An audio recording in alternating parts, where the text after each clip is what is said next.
Kita mengikuti pembahasan pun. Bismillahirrahmanirrahim.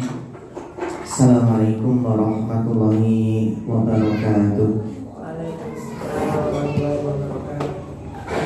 Innal hamdalillah nahmaduhu wa nasta'inuhu wa nastaghfiruh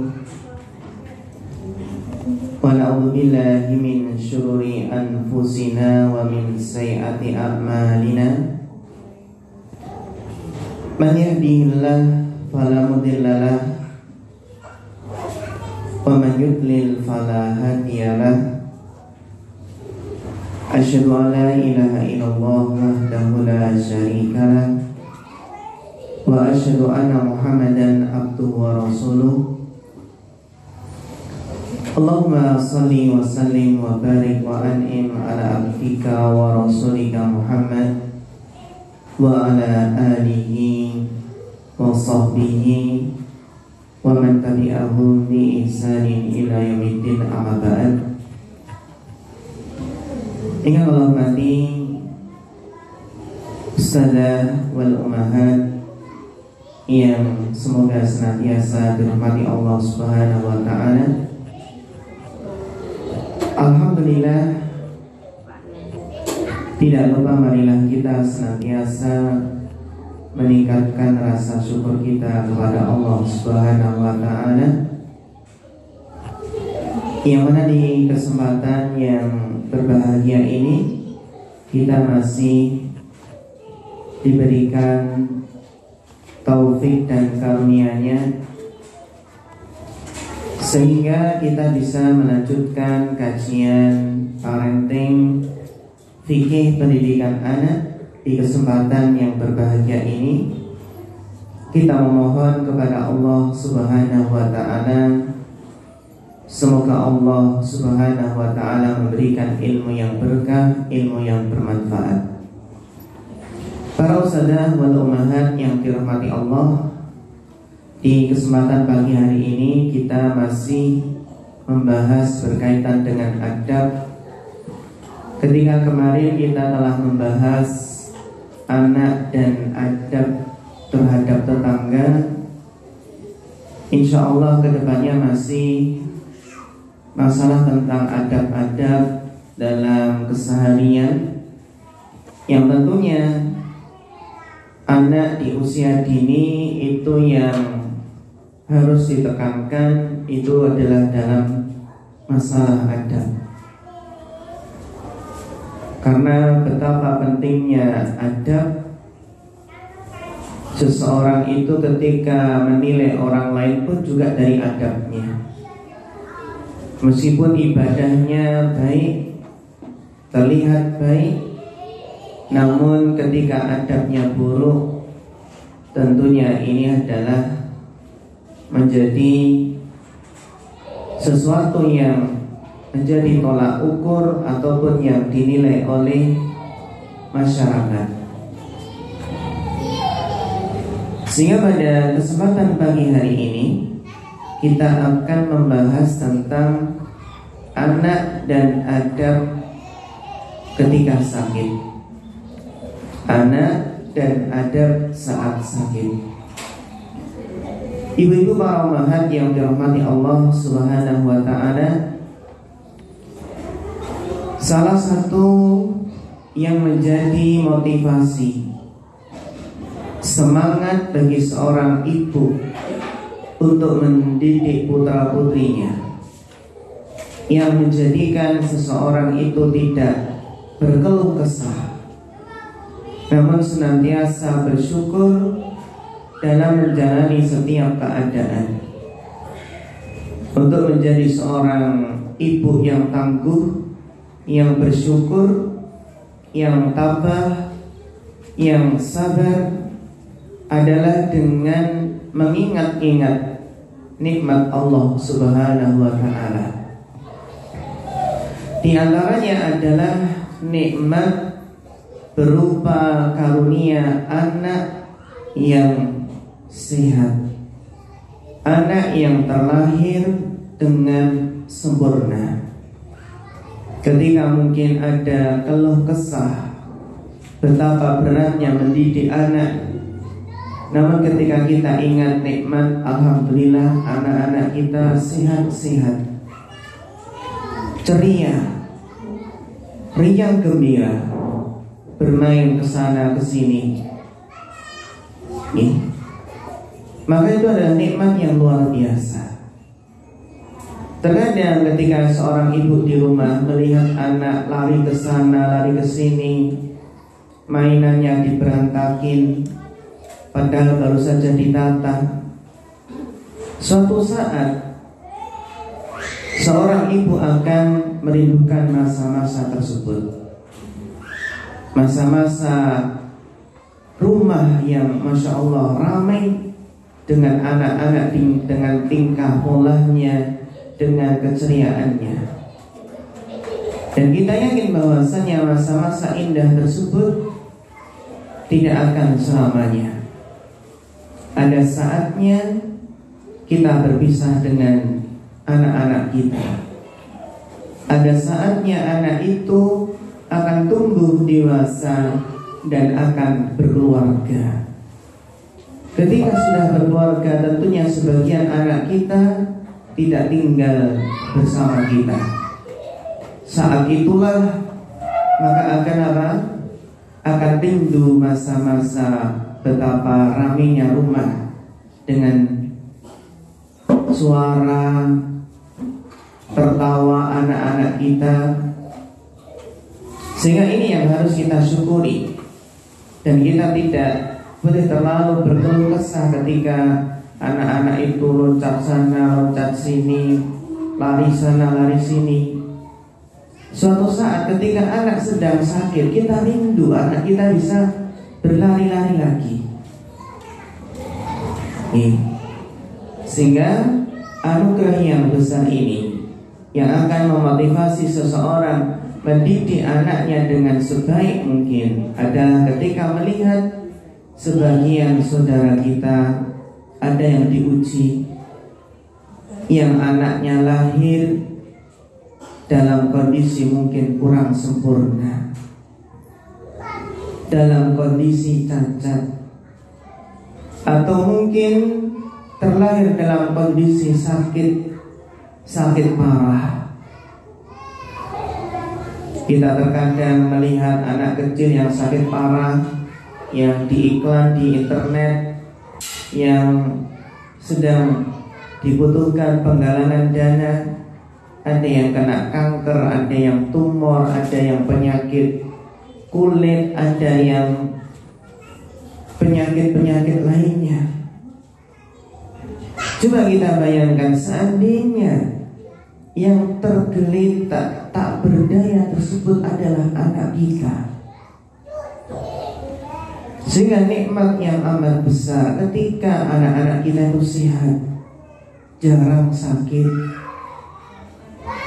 Ini yang akan memotivasi bagi kita untuk sungguh-sungguh dalam mendidik anak-anak kita. Namun yang harus kita pahami bahwasannya yang namanya roda kehidupan, hidup di dunia bagaikan roda, kadang di atas, kadang di bawah. Kita bisa merenungi saat ini kira-kira kita sedang di atas atau di bawah. Hari ini senang, mungkin besok susah. Hari ini mungkin bisa tertawa, bisa jadi besok menangis. Hari ini sehat, mungkin besok bisa tiba-tiba jatuh sakit. Yang mana siklus kehidupan ini akan dialami oleh siapapun yang tinggal di muka bumi, termasuk akan dialami oleh putra-putri kita. Oleh karena itu sangat penting untuk kita kenalkan adab-adab saat sakit sejak dini kepada putra-putri kita.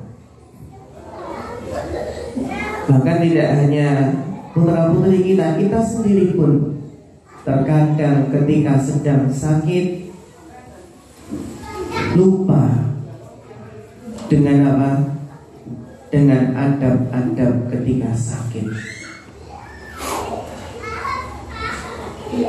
Sehingga ibu-ibu para ummahat yang dirahmati Allah Subhanahu wa ta'ala, kalau kita lihat hikmah di balik sakit, rahasia di balik sakit, yang mana hidup itu tidak lepas dari cobaan, ujian yang merupakan sunatullah dalam kehidupan. Kullu nafsin dha'iqatul maut wa nabluukum bisyarri wal khairi fitnah wa ilaina turja'un. Allah Ta'ala berfirman yang artinya tiap-tiap yang berjiwa pasti akan merasakan kematian. Wa nabluukum bisyarri wal khairi fitnah, dan kami akan menguji kamu dengan keburukan dan kebaikan sebagai fitnah, sebagai ujian, sebagai cobaan. Wa ilaina turja'un, dan kepada kamilah kamu dikembalikan. Sahabiyun jalil Abdullah bin Abbas radhiyallahu anhuma, yang beliau diberi keluasan ilmu dalam tafsir Al-Quran. Beliau menafsirkan ayat ini bahwasanya Allah akan menguji kalian dengan kesulitan, kesenangan, kesehatan, dan penyakit, kekayaan dan kefakiran, halal dan haram, ketaatan dan maksiat, petunjuk dan kesesatan. Sehingga dalam ayat ini bahwasanya sakit itu adalah bagian dari cobaan Allah yang Allah berikan kepada hambanya. Dan tentunya di balik cobaan ini terdapat rahasia. Wonten Allah, wonten hikmahipun, yang mungkin terkadang hikmahnya tidak dapat dinalar oleh akal manusia. Sehingga tinggal bagaimana kita tanamkan adab kepada anak ketika sedang sakit. Yang pertama, ketika anak kita sedang sakit, maka kita ajarkan tentang kesabaran. Jadi mungkin ada perlu pembahasan sendiri nih, mendidik anak tentang kesabaran. Bagaimana anak itu bisa bersabar. Yang namanya anak-anak kalau minta sesuatu kadang gak sabar, pengen segera. Ini adalah kesempatan bagaimana mendidik anak itu untuk bersabar, bahwasanya sakit ini adalah ujian dari Allah. Kalau bersabar, apalagi ridho, maka Allah akan berikan pahala yang melimpah. وَلَنَبْلُوَنَّكُمْ بِشَيْءٍ مِّنَ الْخَوْفِ وَالْجُوعِ وَنَقْصٍ مِّنَ الْأَمْوَالِ وَالْأَنفُسِ وَالثَّمَرَاتِ وَبَشِّرِ الصَّابِرِينَ. Al-Baqarah ayat 155. Ini yang penting untuk selalu kita ingat nih. Al-Baqarah 155, bahwasanya pasti Allah itu akan menguji menguji manusia dengan sedikit ketakutan, bisyai'in minal khawfi, kelaparan, wa naqsim minal amwali, kekurangan harta. Jadi ujian ekonomi itu sudah disebutkan dalam apa? Dalam ayat ini. Wa naqsim minal amwal, kekurangan harta. Ujian hidup, ujian ekonomi. Wal anfusi, ujian berupa apa? Kekurangan harta dan jiwa. Ujian berupa ditinggal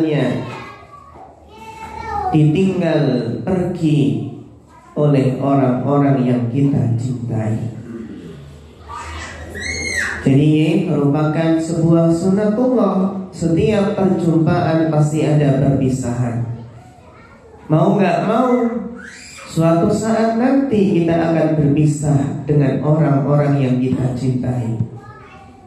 Entah kita yang ditinggal pergi, ataukah kita yang akan meninggalkan mereka pergi, pindah ke alam yang lain. Wasamarat, juga kekurangan buah-buahan. Termasuk petani kadang panennya gagal, panennya merosot, kena hama dan lain sebagainya. Tapi di tengah ujian itu semua, ujian ketakutan, kelaparan, kekurangan harta, kekurangan jiwa, buah-buahan, berikan kabar gembira bagi orang-orang yang bersabar. Wa basyiris sabirin. Jadi kalau kesabaran itu nih, ketika ada perasaan kita nggak sabar, nggak kuat untuk sabar, maka segera ingat ayat ini, wa basyiris sabirin. Berikan kabar gembira bagi orang-orang yang sabar. Yakin bahwasanya orang-orang yang bersabar itu akan apa? Akan Allah berikan kabar gembira. Jadi ibu-ibu para ummahat yang dirahmati Allah Subhanahu wa taala, ketika anak sakit ya kita ambil hikmahnya nih. Ini kesempatan untuk melatih anak itu sabar. Sabar ya nak, yang sabar. Dia disayang Allah. Kalau sabar nanti dapat pahala yang besar. Jadi Allah menguji kamu dengan rasa sakit. Ini adalah tanda kasih sayang Allah. Yang apa? Ada hikmah besar di balik sakit tersebut.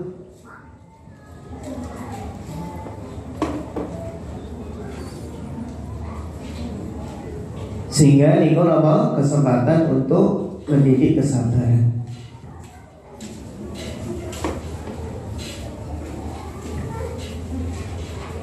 Yang kedua,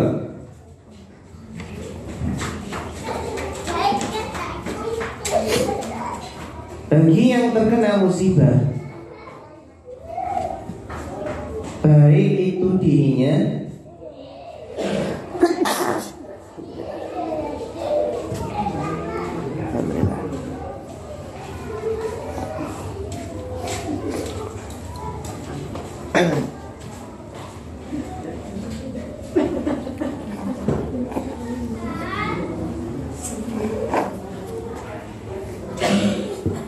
ya, jadi yang terkena musibah, baik kita maupun anak-anak kita, termasuk yang adab yang kita ajarkan adalah apa? Mengganti ucapan aduh dengan zikir. mengganti ucapan aduh. Apalagi sebagian bapak-bapak, ibu-ibu itu kalau sakit masih mengucapkan apa? Aduh, aduh biung. Padahal biung pun betul-betul. Kenapa Bu kok sambalnya ke biung?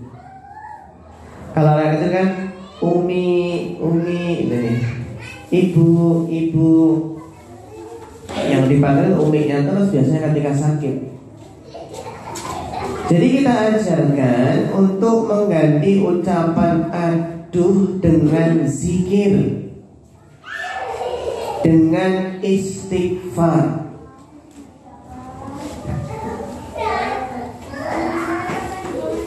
Karena ucapan aduh itu tidak akan menyembuhkan penyakit.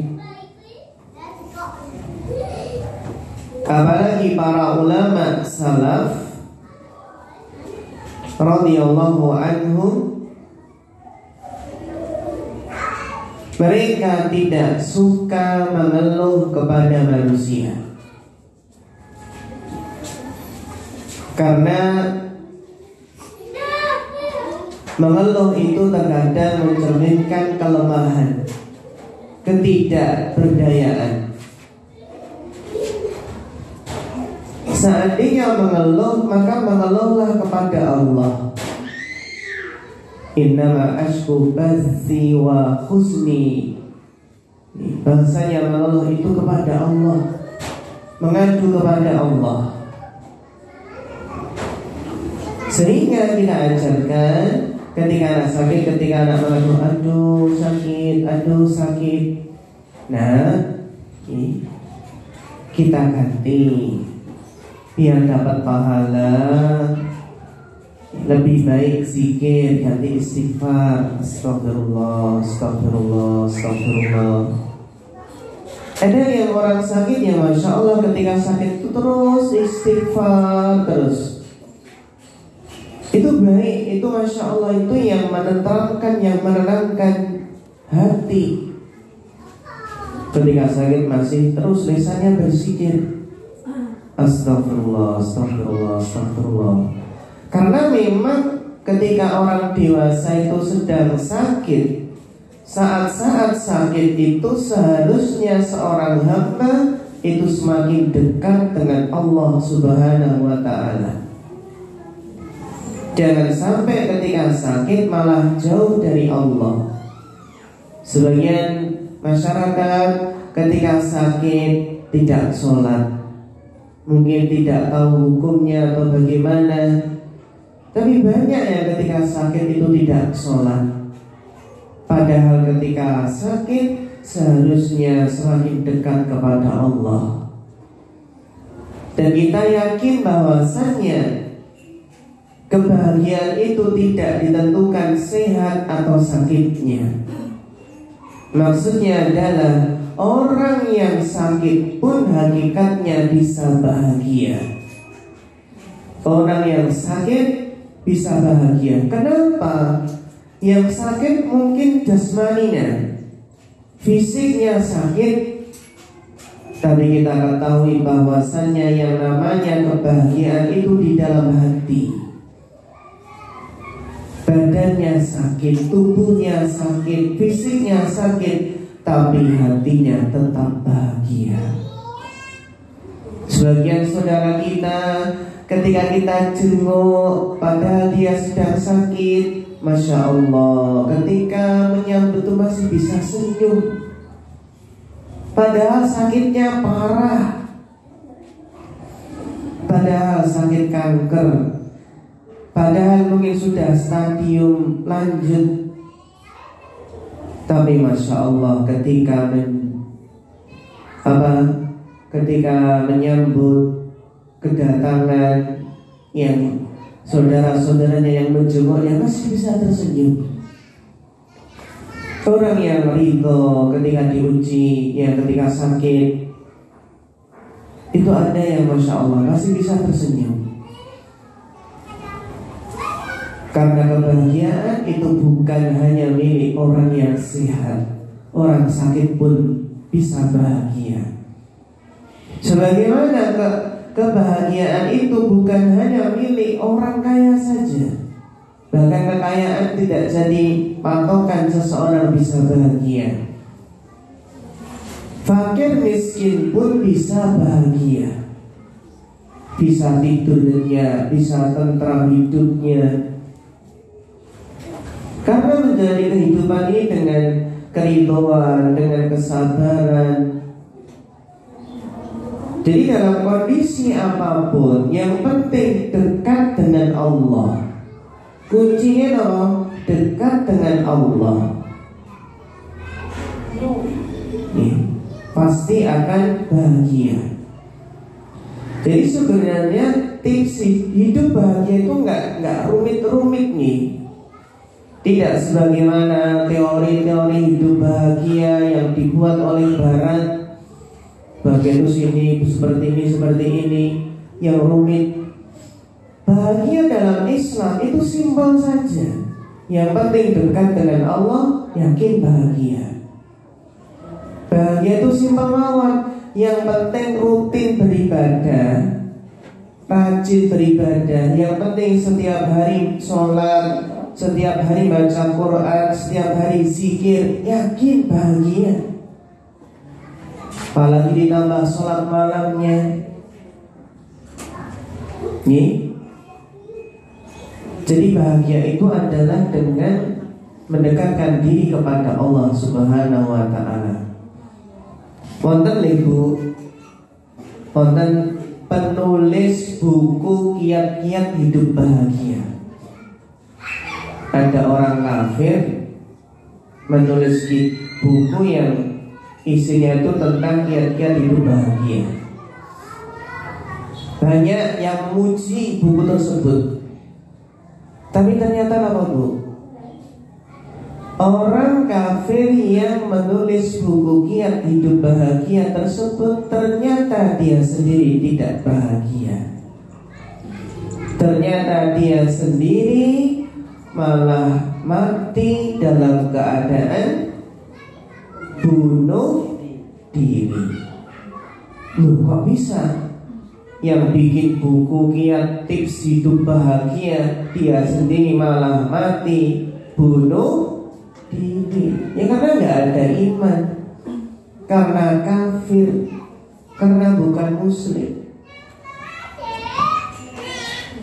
Jadi nama simple nih, bahagia niku tinggal bagaimana seseorang itu menjalani hidup ini dengan penuh keridhaan, syukur, sabar, istighfar. Syekh Muhammad bin Abdul Wahab kan sama menjelaskan nih, min alamatis sa'adah, di antara tanda-tanda bahagia, sebab kebahagiaan, as-sa'id. Siapakah orang yang hidup bahagia itu? Ila u'tiya syakara, wa ila tuliya sabara, wa ila annaba istaghfara. Jadi kunci bahagia itu ketika diberi nikmat bersyukur, ketika diberikan cobaan bersabar, dan ketika terjatuh ke dalam dosa beristighfar. Kondisi manusia niku nggak bisa lepas dari tiga keadaan tersebut. Kalau nggak diberi nikmat, ya diberi ujian, atau dalam kondisi terjatuh ke dalam dosa.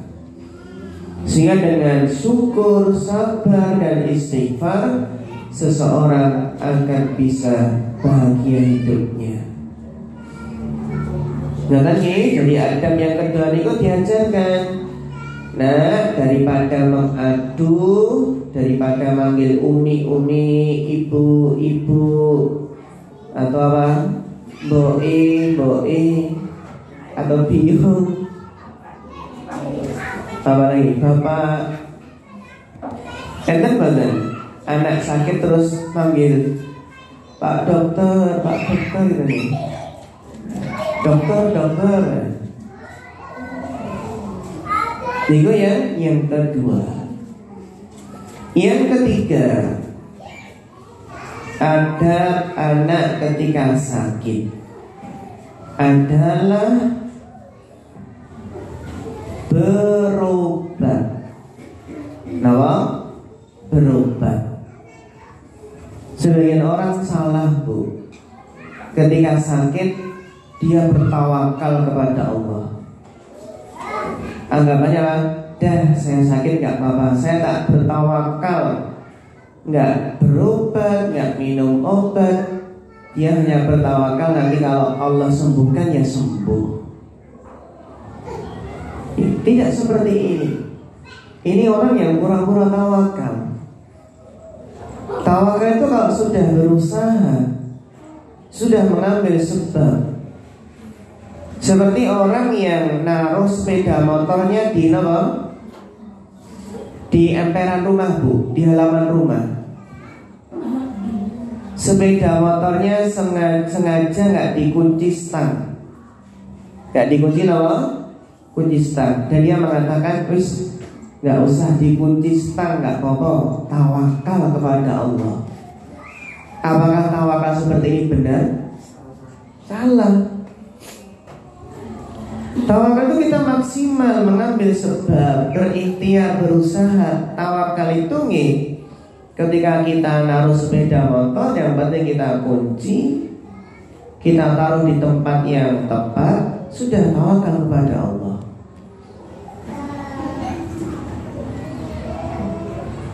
Kalau di sepeda motornya ditaruh di rumah, nggak dikunci gondok, kunci stangi, sama saja memberikan peluang bagi maling.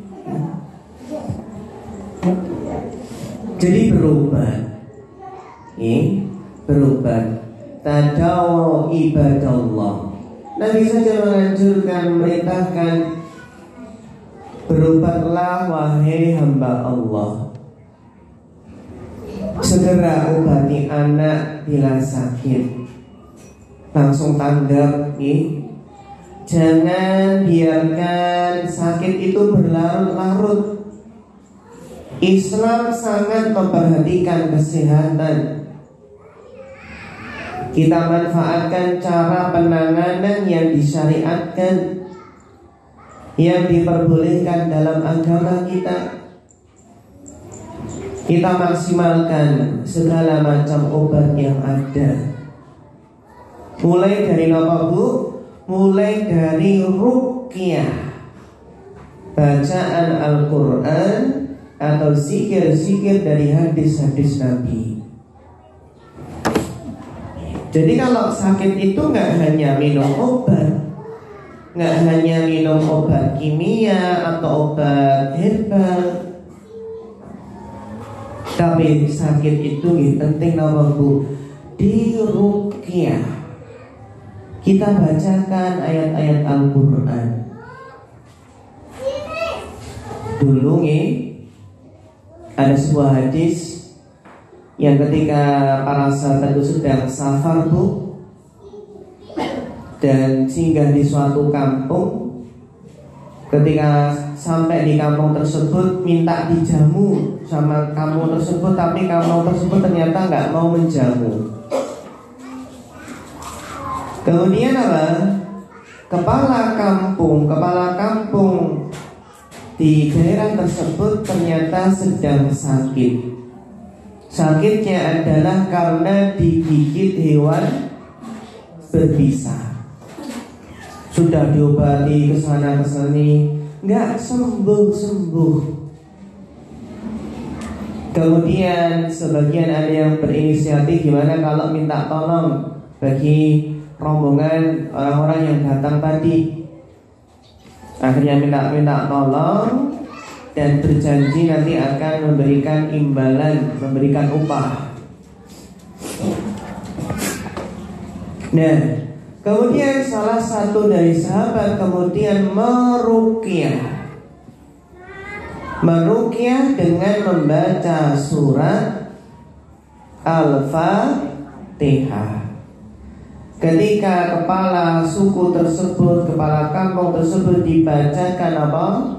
Surat Al-Fatihah, yang dia awalnya tidak berdaya, lemah, sakit parah, ketika dibacakan surat Al-Fatihah langsung seger, langsung bisa bangun seperti seolah-olah tidak terkena penyakit, seolah-olah tidak sakit sebelumnya, langsung sembuh seketika, langsung seger. Kemudian Bu? Kemudian akhirnya ya sahabat Nabi tersebut diberikan apa? Diberikan beberapa ekor kambing sebagai apa? Imbalan. Akhirnya kisah tersebut disampaikan kepada Rasulullah. Rasulullah kemudian menjelaskan, tahukah bahwasanya Al-Fatihah itu adalah ruqyah, bisa digunakan untuk meruqyah. Ya sudah. Kemudian Nabi apa? Ya silakan bagi apa? Bagi kambingnya. Bagi tadi upah berupa apa? Kambing, iksim lana. Silakan, enggak apa-apa, bagi kambingnya. Ibu-ibu sampai biasa nih kalau sakit meruqyah sendiri, insyaallah nih. Karena apa? Karena Nabi Shallallahu Alaihi Wasallam memerintahkan kita untuk berobat, dan di antara obat itu nih, sebaik-baik obat itu adalah doa, adalah Al-Quran, zikir nabawi, atau mungkin pengobatan ala Rasulullah SAW seperti bekam, habatus sauda, madu, atau obat-obat tradisional atau herbal lainnya, atau pengobatan dokter. Yang penting cocok. Karena Nabi alaihi salatu wassalam memerintahkan kita untuk berobat, tadawau, berobatlah. Ini kan perintahnya jelas, kalau sakit ya berobat, ampun pasrah. Tadawau, pasrah maksudnya nggak mau usaha. Berobatlah, kenapa? Fa innallaha azza wa jalla lam yadha' da'an illa wada'a lahu dawa'an. Karena sesungguhnya Allah azza wa jalla tidaklah menurunkan penyakit, melainkan Allah menciptakan obatnya. Setiap penyakit pasti ada obatnya. Ghayra da'in wahid, kecuali satu penyakit. Penyakit apa Bu? Al-haram, penyakit tua. Ini penyakit tua. Hadis riwayat Abu Dawud dan dinilai hasan, sahih oleh Imam Tirmidzi. Dalam Al-Quran, jadi Al-Quran itu semuanya bisa jadikan apa? Ruqyah ataupun obat. Wa nunazzilu minal Qur'ani ma huwa shifaa. Dan kami turunkan Al-Quran sebagai penyembuh, baik menika penyembuh penyakit hati, penyakit yang ada di dalam hati, atau penyakit fisik. Atau mungkin dari hadis ini, kalau kita lihat dari Abdullah bin Mas'ud pernah berkata, alaikum bisyifa'aini, alaikum bisyifa'aini al-asani wal qur'ani. Abdullah bin Mas'ud pernah memberikan nasihat, manfaatkanlah dua jenis terapi penyembuhan, yaitu madu dan Al-Quran. Diriwayatkan oleh Ibnu Majah dan isnadnya dinilai baik oleh Imam Ibnu Katsir. Sehingga bisa kita praktekkan nih, ketika sedang sakit, bagaimana prakteknya? Kita letakkan tangannya di bagian yang sakit, kemudian membaca doa-doa dari Al-Quran atau dari hadis-hadis yang sahih. Di antaranya adalah dalam Sahih Muslim, ketika tangan sudah menyentuh bagian yang sakit, kemudian membaca doa seperti Bismillah. Bismillahnya 3 kali. Kemudian setelah Bismillah 3 kali, mengucapkan sebanyak 7 kali doa sebagai berikut: A'udzu billahi wa qudratihi min syarri ma ajidu wa uhadir. A'udzu billahi wa qudratihi min syarri ma ajidu wa uhadir. Berapa kali, Bu? 7 kali. A'udzu billahi wa qudratihi min syarri ma ajidu wa uhadir. A'udzu billahi wa qudratihi, aku berlindung kepada Allah, wa qudratihi, dan kekuasaannya, min syarri, dari keburukan, ma ajidu wa uhadir, dari keburukan apa yang aku dapatkan, apa yang aku temui, dan apa yang aku hindari. Niku saged dipun waos sebanyak 7 kali, sebagaimana ini dijelaskan dalam hadis sahih riwayat Muslim. A'udzu billahi wa qudratihi min syarri ma ajidu wa uhadir.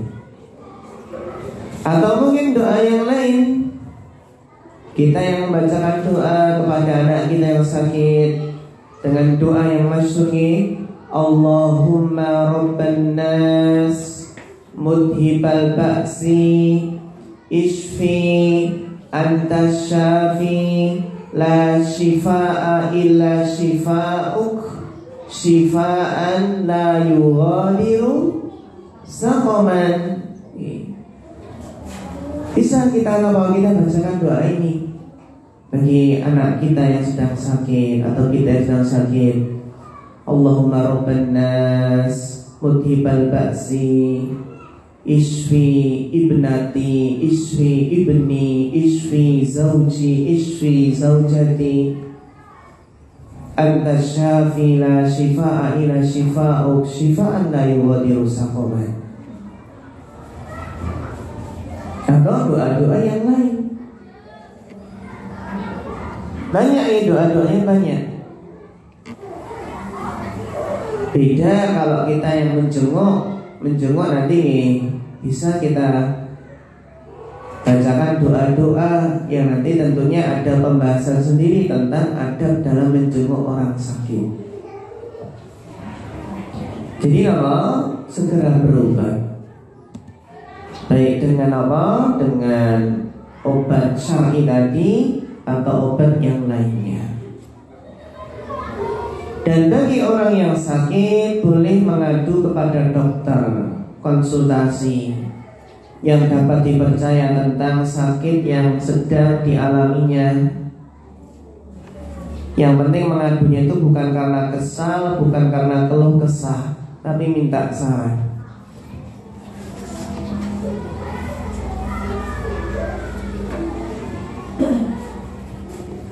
Kemudian yang berikutnya, ketika anak sedang sakit, terutama jauhkan dari penyakit menular.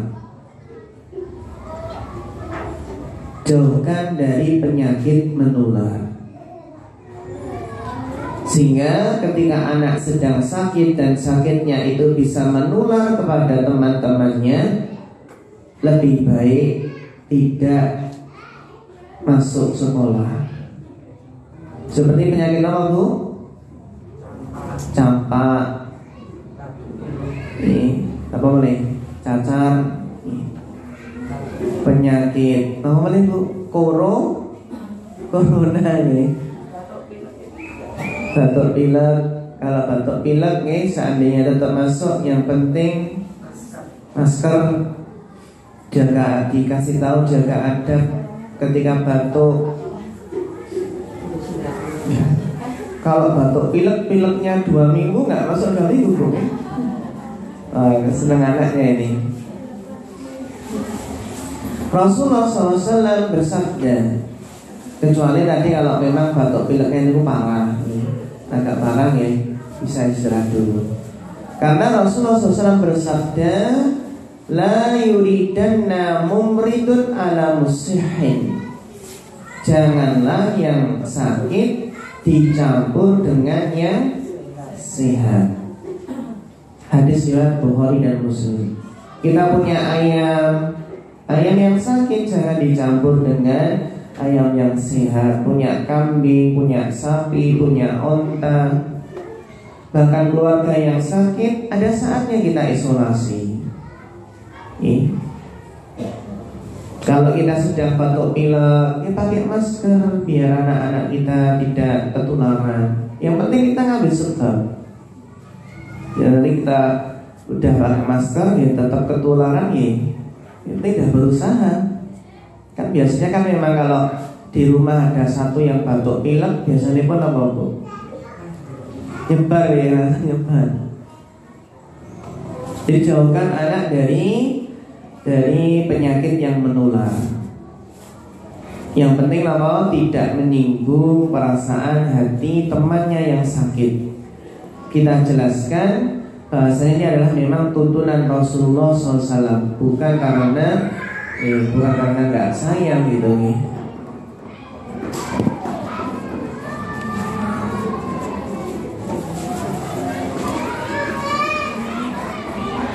Kemudian berikutnya ibu-ibu yang dirahmati Allah Subhanahu wa taala.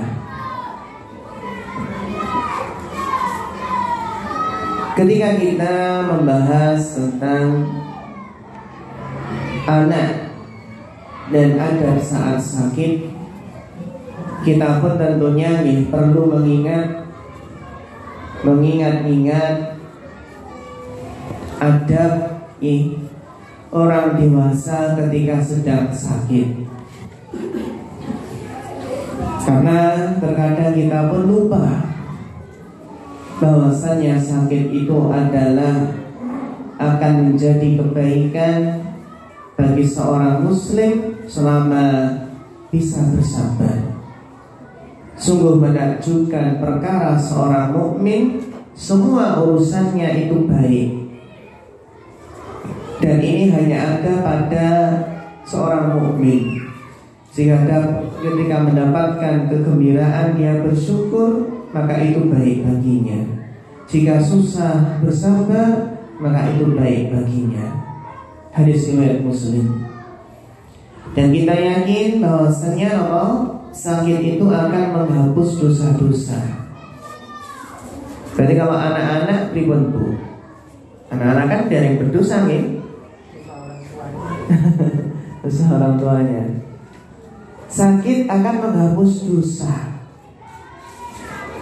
Jadi penyakit itu merupakan sebab diampuni kesalahan-kesalahan yang pernah dilakukan. Baik kesalahan hati, penglihatan, pendengaran, lisan, dan seluruh anggota tubuh. Ada mungkin dosa-dosa yang kita nggak serius beristighfar, yang terkadang seseorang tidak sungguh-sungguh dalam bertobat, sehingga dihapusnya ya pakai penyakit tadi. Dan juga terkadang sakit itu juga merupakan hukuman dari dosa yang pernah dilakukan. Jadi apa saja musibah yang menimpa manusia itu disebabkan oleh ulah sendiri, ulah perbuatan tangannya sendiri. Dan tidaklah yang menimpa seorang mukmin rasa sakit yang terus-menerus, kepayahan, penyakit, kesedihan, bahkan sampai tertusuk duri, melainkan akan dihapuskan dengannya dosa-dosa. Jadi sakit itu bisa menggugurkan dosa-dosa. Ketika kita ingat, ya Allah nih, ketika sedang sakit, kita ingat bahwa saya bisa menggugurkan dosa-dosa, maka insya Allah akan membantu dalam bersabar. Bahkan Bu, sakit itu bisa menyelamatkan dari api neraka nih. Bisa menyelamatkan dari api neraka. Kok sakit Bu?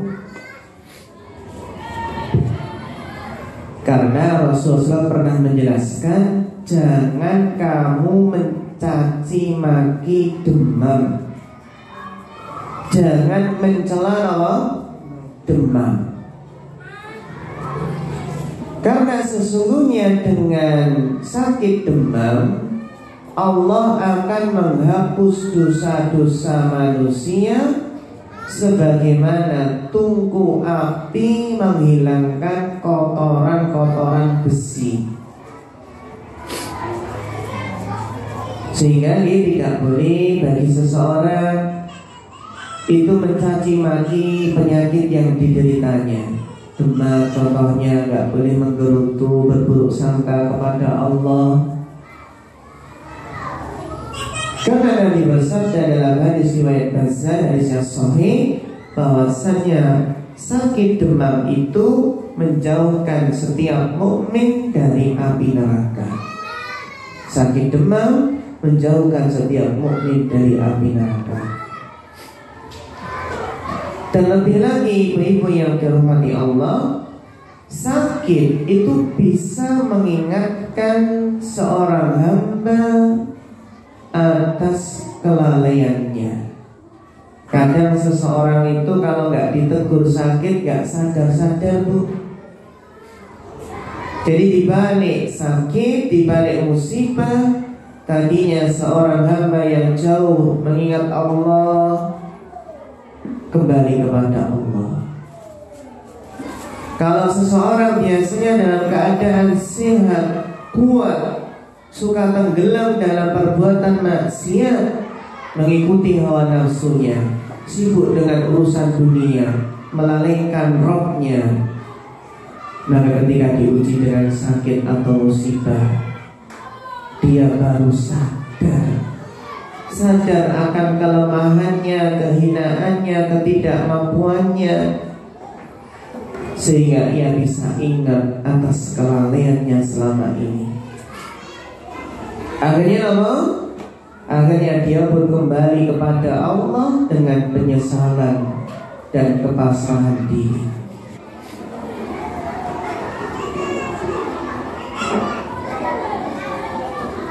Sehingga yang terpenting apa? Orang yang itu berusaha sabar, ridho dengan ketetapan Allah.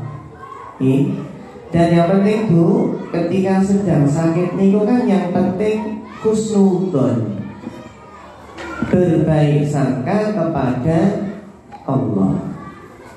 Jadi ketika sakit itu yang lebih dikuatkan adalah sisi harapnya daripada sisi takutnya. Ketika sakit yang dikuatkan adalah khaufnya, bukan khauf tapi rojanya, bukan khaufnya. Karena apa? Sebagaimana sabda Nabi SAW, la yamutanna ahadukum illa wa huwa yusinu billahi dhunna.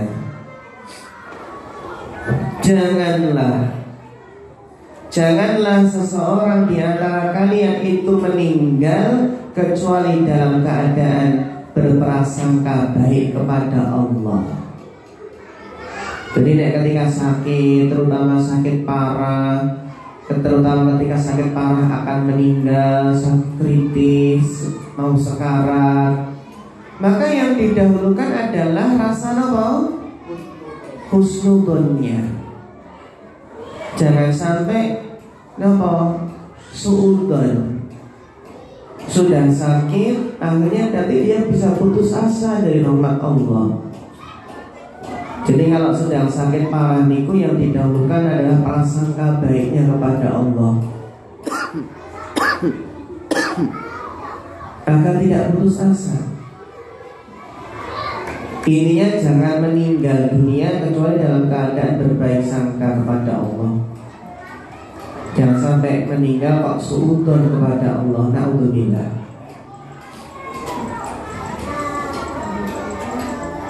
Memang secara asal seseorang itu kan memposisikan dirinya antara takut dan harap, antara khauf dan roja. Takut adab Allah dan berharap rahmat Allah. Seperti Nabi ketika sedang menjenguk seorang pemuda yang sedang sekarat. Kemudian beliau bertanya kepada pemuda yang sekarat tersebut, bagaimana keadaanmu? Kaifa haluk? Pemuda tersebut menjawab, demi Allah wahai Rasulullah, aku sangat mengharapkan rahmat Allah, namun aku juga takut akan dosa-dosaku. Demi Allah wahai Rasulullah, aku sangat mengharapkan rahmat Allah, namun aku juga takut dengan dosa-dosaku. Maka Nabi SAW pun menjelaskan, tidaklah terkumpul pada hati seorang hamba perasaan seperti ini, yaitu menggabungkan rasa khauf dan roja, rasa takut dan harap, melainkan Allah akan beri apa yang ia harapkan. Allah akan beri apa yang ia harapkan, dan Allah akan amankan dia dari apa yang ditakutkan. Diberi apa harapannya, dan diberi keamanan dari apa yang ia takutkan. Terus ketika sudah berusaha ridho, nah seandainya ketika sakit yang diderita itu bertambah parah, terus bertambah parah, nah dalam keadaan ini tidak boleh berharap kematian. Termasuk ketika ada anggota keluarga yang sedang sakit, itu nggak boleh berharap, nggak boleh pengen cepat-cepat mati. Bahkan enten yang keluarganya, orang tuanya sakit sekarat berhari-hari, terus apa Bu? Dibacakan Yasin gendang apa? Mati. Terus ibu nggak gendang mati.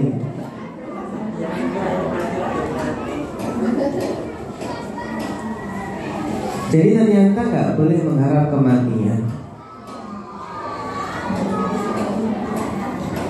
Jadi jangan mengharap kematian.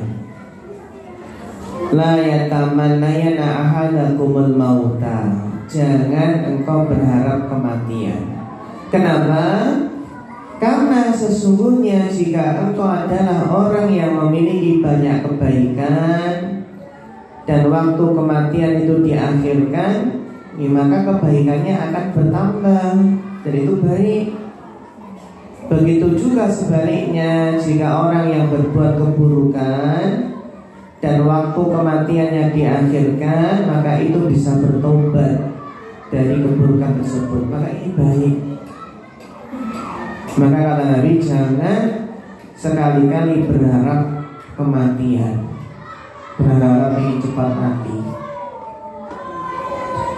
Namun dalam hadis riwayat Muslim, Bukhari Muslim, jika seseorang terpaksa untuk melakukannya, ada perasaan ingin mati nih, maka ada doanya. Ribut doanya, Allahumma ahyini makanatil hayatu khairan li.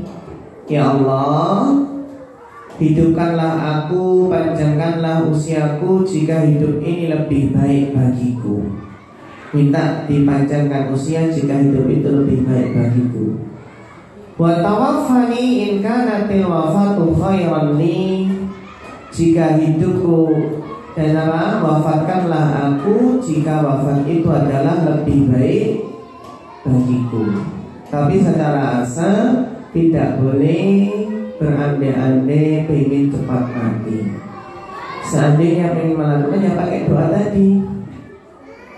Ya Allah, hidupkanlah aku, panjangkanlah usiaku jika hidup ini lebih baik bagiku, dan matikanlah aku jika kematian itu lebih baik dariku. Secara asal nih, seorang mukmin tidaklah bertambah usianya melainkan kebaikan. Tidaklah bertambah usianya melainkan menambah pahala.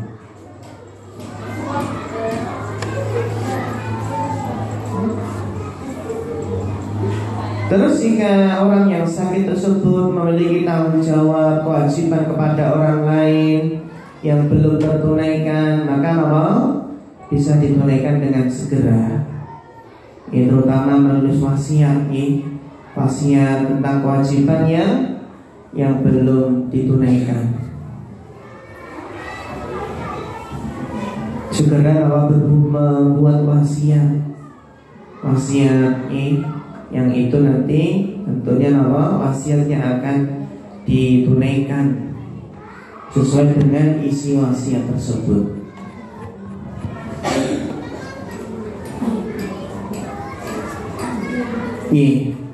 Mungkin datang Bapak Ibu para ummahat yang dirahmati Allah Subhanahu wa taala.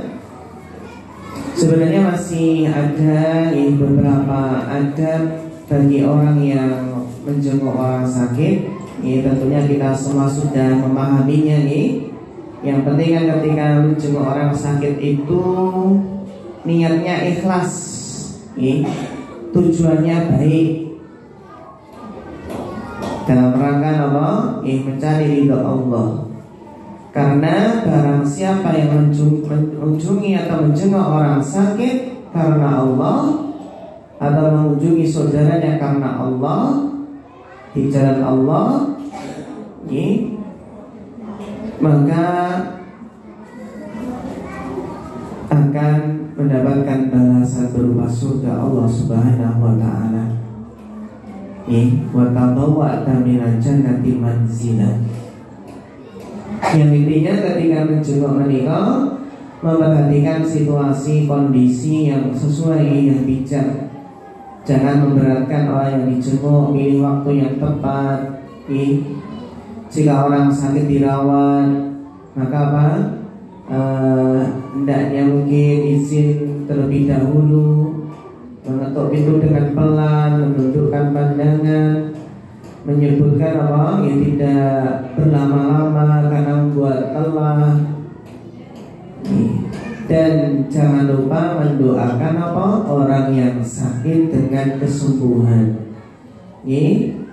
La ba'sa tahurun insyaallah. Atau doa yang lain dengan mengusap bagian yang sakit dengan tangan kanan dan mengucapkan doa Allahumma rabban nas adhibil ba'sa washfi anta syafi la shifaa'a illa shifaa'u shifaan la yughadiru saqaman.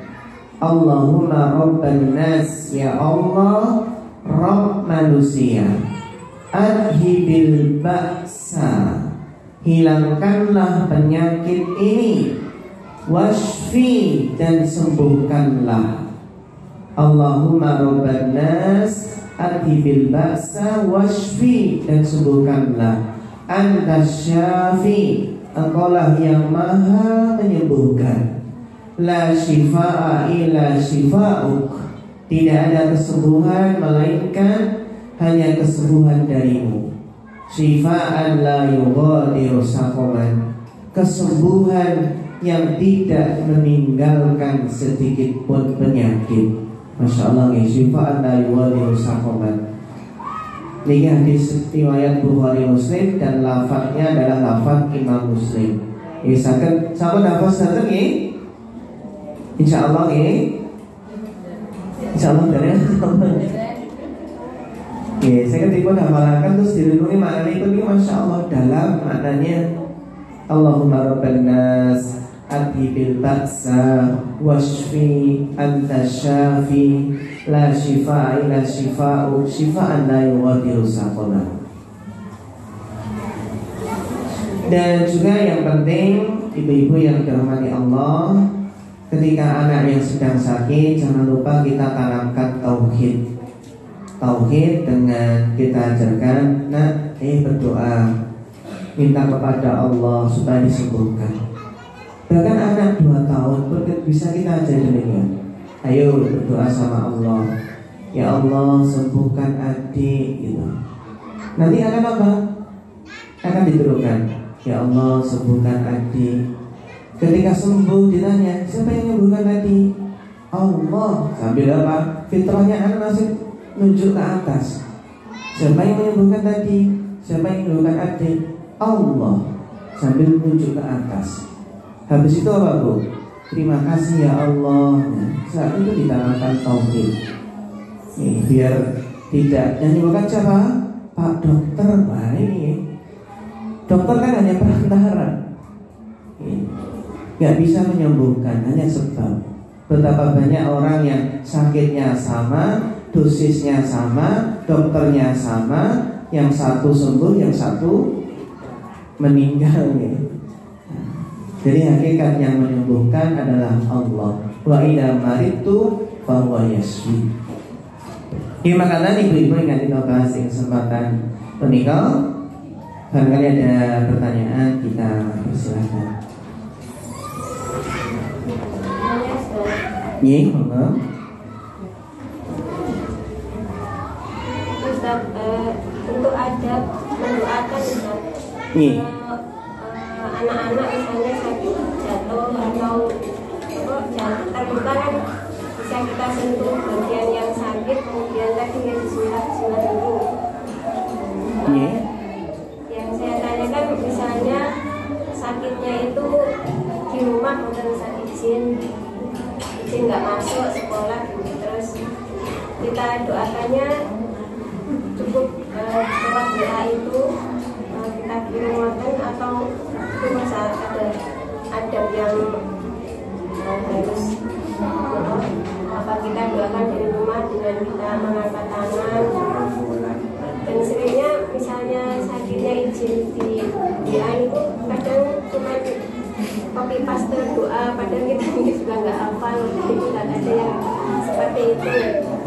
Itu biasanya. Kemudian menjenguk itu juga adabnya berikut ketika yang sakit itu orang dewasa, kita jenguknya rombongan, boleh nggak dipimpin satu orang mendoakan mungkin atau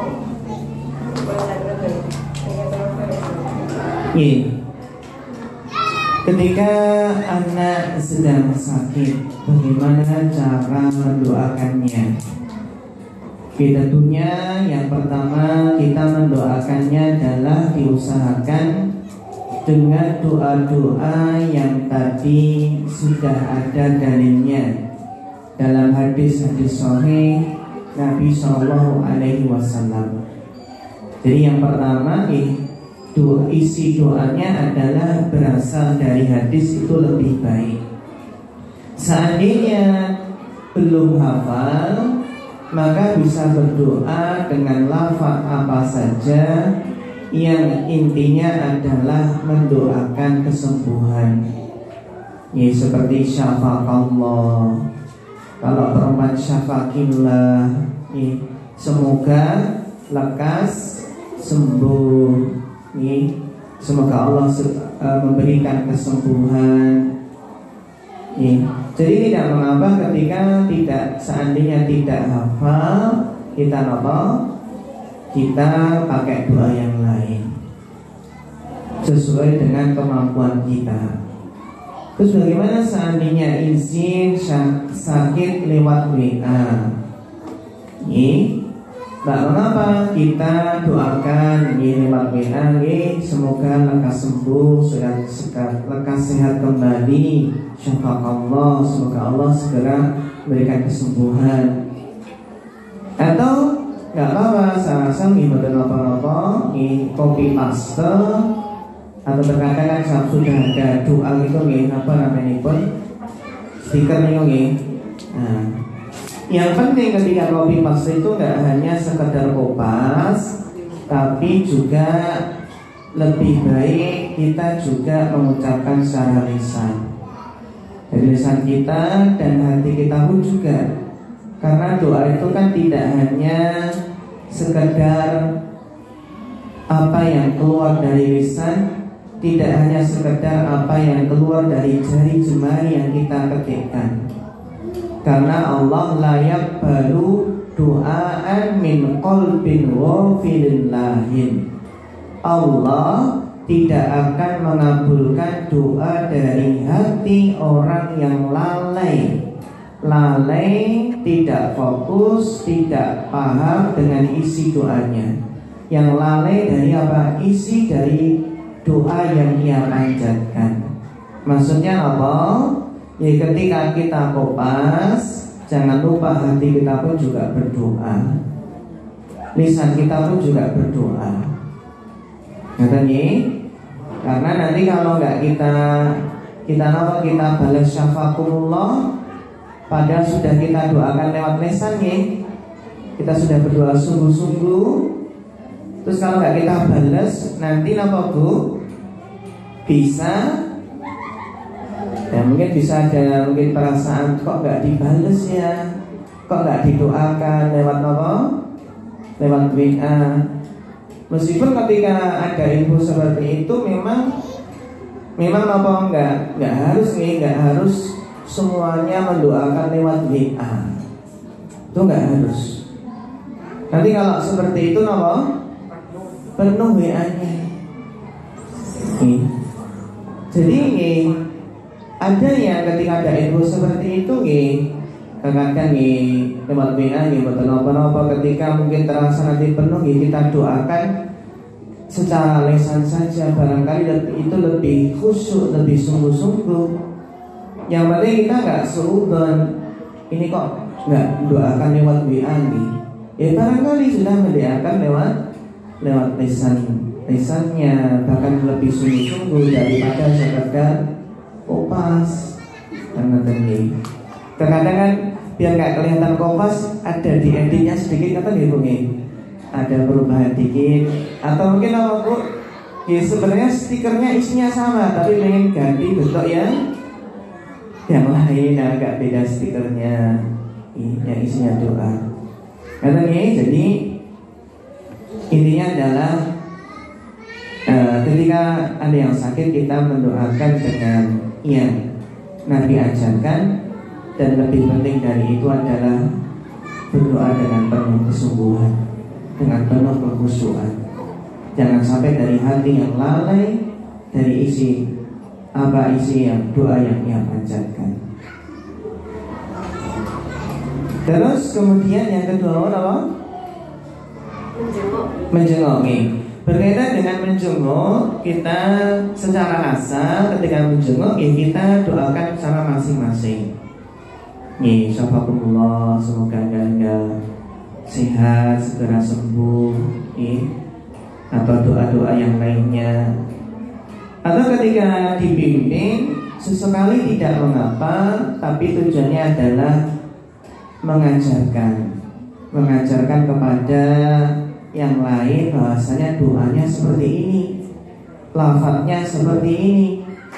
Sebagaimana ketika selepas sholat berjamaah, selepas sholat 5 waktu, setelah salam, itu kan secara asal zikir sendiri-sendiri, dan dengan suara yang lirih.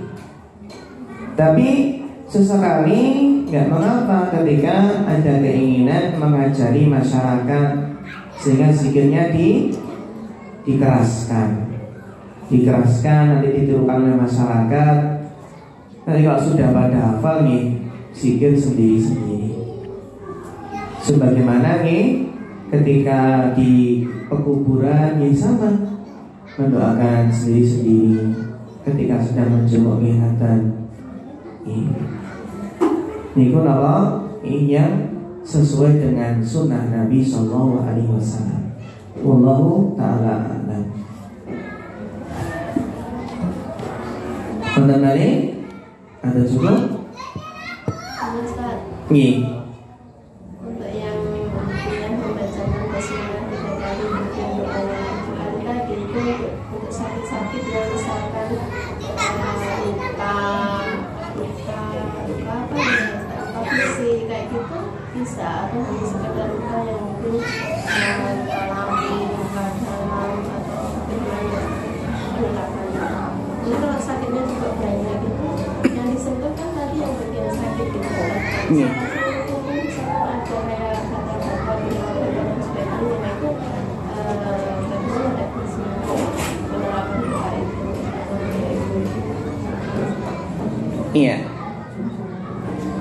Berkaitan dengan doa tadi yang kita meletakkan tangan pada bagian yang sakit, kemudian mengucapkan doa yang sahih tadi, Bismillah 3 kali, kemudian A'udzu billahi wa qudratihi min syarri ma ajidu wa uhadir.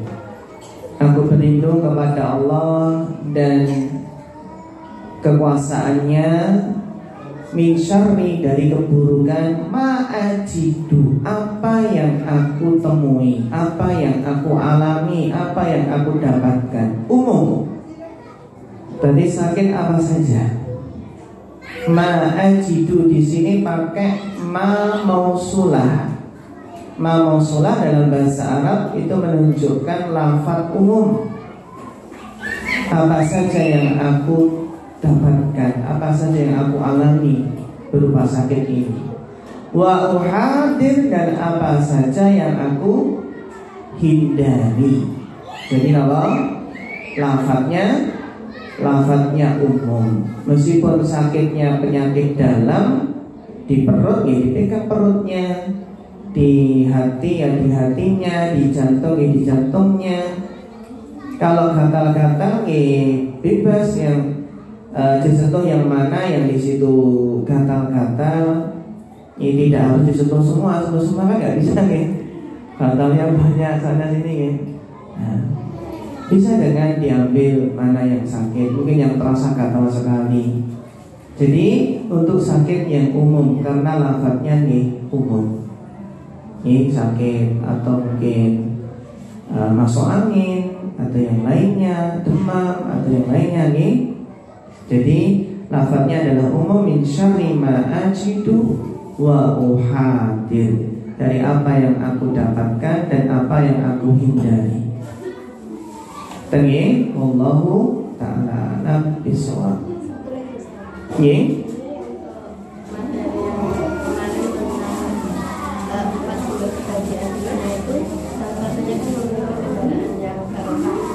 Ye.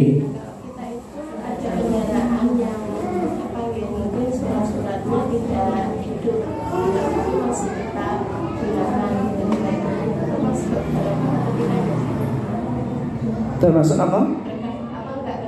Oh iya.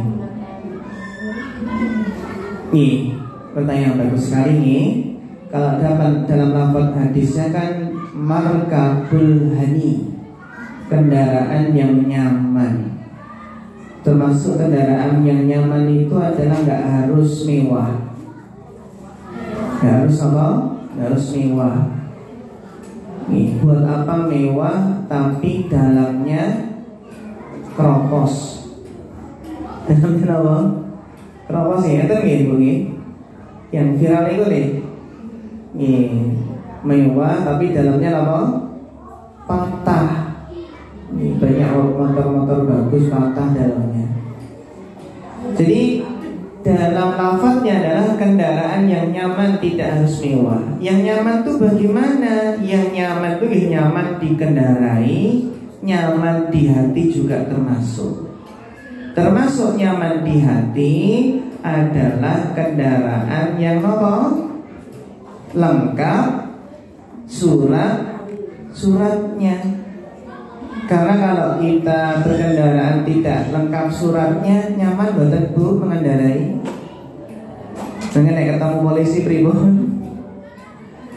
Nah, karena tadi ini dari sisi ini, dari sisi kenyamanan, kita sendiri juga ngalami nih.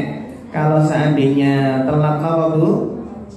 Telat pajekan. Secara asal memang pajak itu nggak boleh. Pajak dalam Islam itu kan secara asal nggak boleh apa-apa dipajaki. Yang ada dalam Islam itu kan zakat. Jadi memang secara asal kalau untuk kenyamanan, untuk ketenangan kalau masih bisa dihidupkan itu lebih baik. Tapi kalau seandainya sudah sudah lama sekali sehingga membutuhkan uang yang banyak, yang penting kita bisa paham kalau seandainya motor yang mungkin suratnya sudah nggak lengkap atau pajaknya mati, ya dipakainya Bu? Yang dekat-dekat saja. Karena tadi dipakai yang dekat-dekat saja, pergi ke sawah atau mungkin yang dekat-dekat saja, nggak ke kota. Kalau ke kota nanti ditilang polisi.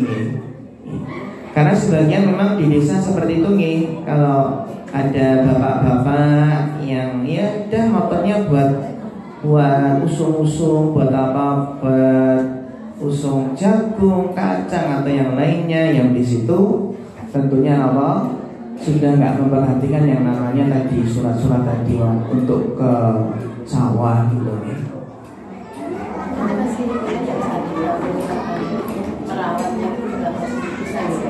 Masih apa? Masih bisa kita merawatnya. Masih terapa meskipun tadi kalau pengen nyaman ketika dibawa keluar atau ke kota atau yang lainnya, untuk menghidupkan kembali itu bisa jadi alternatif.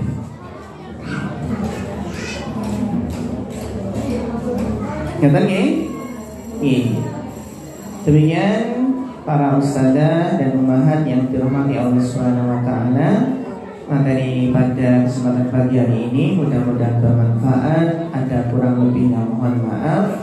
Fanas'allahu ta'ala al-huda wal tuqa wal afafa wal ghina. Fa akhirul kalam wassalamualaikum warahmatullahi wabarakatuh.